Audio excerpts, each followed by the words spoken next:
आज आपण बनवणार आहेत मुरमुऱ्याचा चिवडा।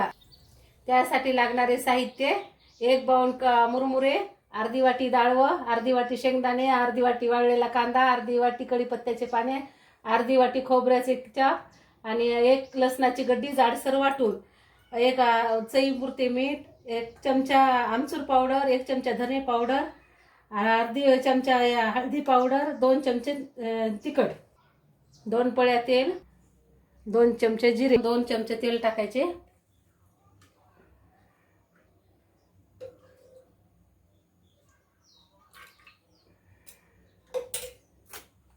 1 चमचे जिरे,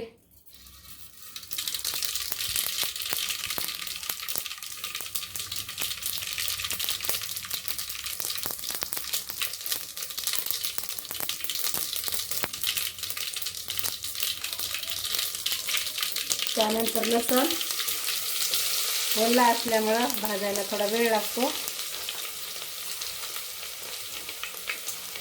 त्यानंतर खोबऱ्याचे चाप,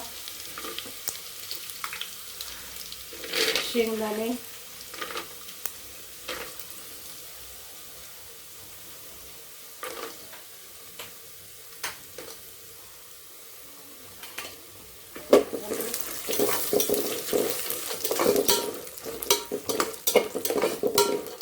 ह्या थोड्या भाजत आल्या वस्तू की नंतर डाळ व कांदा, कारण आता टाकले ना तर करपून जाते।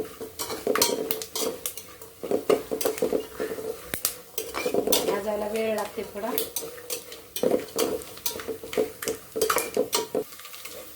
आता आपले हे वस्तू भाजून झालेले, आता टाकू आपण कांदा,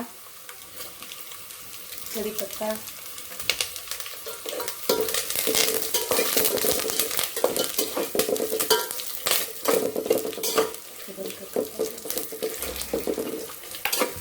सर्वात शेवटी डाळ टाकू।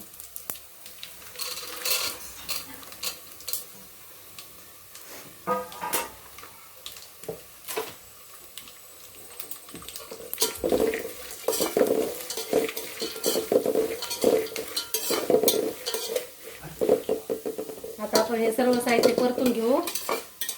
परतून झाल्यानंतर आता आपण खाली उतरून ठेवू।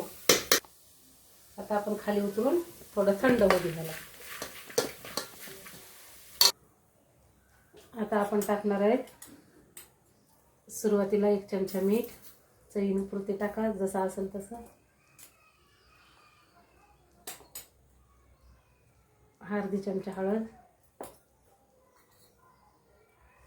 1 चमचा तिखट, 2 चमचे आणि 1 चमचा धनेपूड आणि आमचूर पावडर। हे सर्व साहित्य एकत्र करू।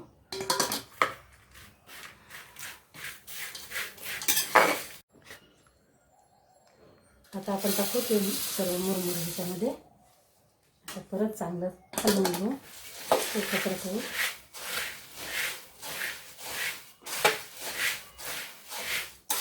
अनेक प्रकारचे मसाले विकतचे टाकले आणि त्याची फार चव जाते, ते एक वेळेस करून पाहते मी,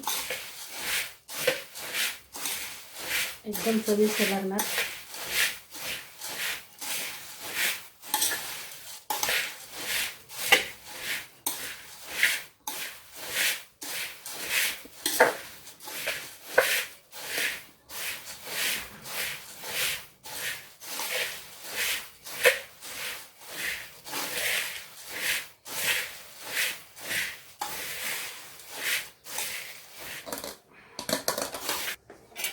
आपला झाला मुरमुऱ्याचा चिवडा, स्वादिष्ट, खुसखुशीत आणि चविष्ट।